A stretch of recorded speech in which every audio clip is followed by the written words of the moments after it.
एक कहते हैं, जंग सिर्फ सीमा पर नहीं लड़ी जाती, उसका असर हजारों किलोमीटर दूर बैठे लोगों की जिंदगी पर भी पड़ता है। लेकिन अगर मैं आपसे कहूं कि ईरान में छिड़ी जंग की वजह से भारत की सड़कें भी टूट सकती हैं और गड्ढे महीनों तक नहीं भर पाएंगे, तो क्या आप यकीन करेंगे? सुनने में अजीब लगता है, लेकिन आज की कहानी यही है। जब आग पड़ोसी के घर में लगती है तो उसकी गर्मी अपने आंगन तक पहुंचने में देर नहीं लगती। तो आखिर ईरान की जंग और भारत की सड़कों का क्या रिश्ता है? क्या सच में आने वाले दिनों में सड़कें बनना और उनकी मरम्मत रुक सकती है? और क्या बारिश के बाद गड्ढों से राहत मिलना और भी मुश्किल हो जाएगा? आइए समझते हैं पूरी कहानी इस रिपोर्ट में। बारिश का मौसम आते ही सड़क निर्माण का काम कुछ समय के लिए रुक जाता है, लेकिन अगर आपने ध्यान दिया हो तो इस बार सड़क बनाने और गड्ढे भरने का काम बारिश शुरू होने से पहले ही धीमा पड़ गया था। यहीं से सबसे बड़ा सवाल खड़ा हुआ, आखिर ऐसा क्यों? क्या सरकार के पास पैसे नहीं हैं? क्या ठेकेदार काम नहीं करना चाहते? या फिर वजह कुछ और है? असल वजह जानकर शायद आप भी हैरान रह जाएंगे, क्योंकि सड़कें सिर्फ पत्थर और सीमेंट से नहीं बनती। उन्हें जोड़ने वाला एक ऐसा पदार्थ होता है जिसके बिना सड़क बन ही नहीं सकती, और उसी की सबसे बड़ी कमी हो गई है, जिसकी कीमत का पता तब चलता है जब वो मिलना बंद हो जाए।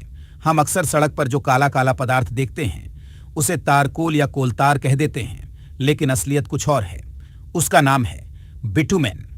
और सबसे दिलचस्प बात, ये कोयले से नहीं, कच्चे तेल से बनता है। जब रिफाइनरी में कच्चे तेल को अलग अलग हिस्सों में बांटा जाता है तो सबसे पहले पेट्रोल निकलता है, फिर डीजल, फिर केरोसिन, फिर एलपीजी, और आखिर में जो सबसे भारी, गाढ़ा और चिपचिपा हिस्सा बचता है वही बन जाता है बिटुमेन।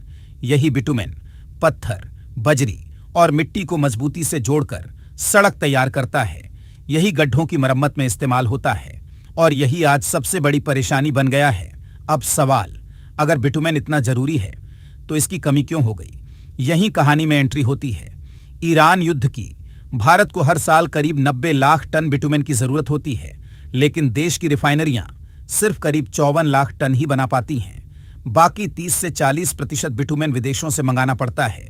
ये सप्लाई इराक, यूएई, ओमान और ईरान जैसे देशों से आती है, और इन सभी का बड़ा रास्ता स्टेट ऑफ होर्मुज होकर गुजरता है। युद्ध शुरू होने के बाद इस पूरे इलाके में सप्लाई बुरी तरह प्रभावित हुई। पहले कच्चे तेल पर असर पड़ा, फिर गैस पर, और अब बिटुमेन की भारी कमी होने लगी। जंग का धुआं जब उठता है तो उसकी कालिक सिर्फ आसमान पर नहीं, बाजार पर भी दिखाई देती है। कुछ महीने पहले तक बिटुमेन की कीमत लगभग 40,000 रुपये प्रति टन थी, लेकिन युद्ध के बाद ये बढ़कर करीब 80,000 रुपये प्रति टन पहुंच गई, यानी सीधे दोगुनी। लेकिन समस्या सिर्फ महंगाई नहीं है, सप्लाई भी कम हो गई है। जो मिल रहा है वो महंगा है, और जो सस्ता था वो मिल ही नहीं रहा। इसका सबसे ज्यादा असर छोटे ठेकेदारों पर पड़ा है, जो गांवों की सड़कें बनाते हैं, प्रधानमंत्री ग्राम सड़क योजना के तहत काम करते हैं, या बारिश में गड्ढे भरते हैं। उनका कहना है कि पुराने रेट पर ठेका लिया था, अब दोगुनी कीमत पर बिटुमेन खरीदकर काम करना घाटे का सौदा है, और कई जगह बिटुमेन मिल भी नहीं रहा। यही वजह है कि कई राज्यों में सड़क निर्माण की रफ्तार धीमी पड़ गई है। कई जगह मरम्मत का काम भी अटक गया है। बड़े हाईवे प्रोजेक्ट्स में भी सप्लाई बनाए रखने की कोशिश हो रही है, लेकिन चुनौती वहां भी कम नहीं है। अब सवाल, क्या इसका कोई समाधान है? तो जवाब है जी हां। भारत ने बायो बिटुमेन बनाना शुरू कर दिया है। धान के भूसे जैसी कृषि सामग्री से इसे तैयार किया जा रहा है। उम्मीद है कि भविष्य में इससे राहत मिलेगी, लेकिन अब भी इसकी मात्रा जरूरत के मुकाबले बेहद कम है। यानी फिलहाल देश को ट्रेडिशनल बिटुमेन पर ही निर्भर रहना पड़ेगा। सियासत की लड़ाई हो या युद्ध का मैदान, सबसे ज्यादा कीमत आम आदमी ही चुकाता है। ईरान की जंग ने सिर्फ पेट्रोल डीजल को महंगा नहीं किया, इसने हमारी सड़कों को भी संकट में डाल दिया है। बारिश में गड्ढे तो हर साल पड़ते हैं, लेकिन अगर बिटुमेन की कमी और महंगाई ऐसे ही बनी रही तो इस बार शायद गड्ढे जल्दी भरने वाले नहीं हैं।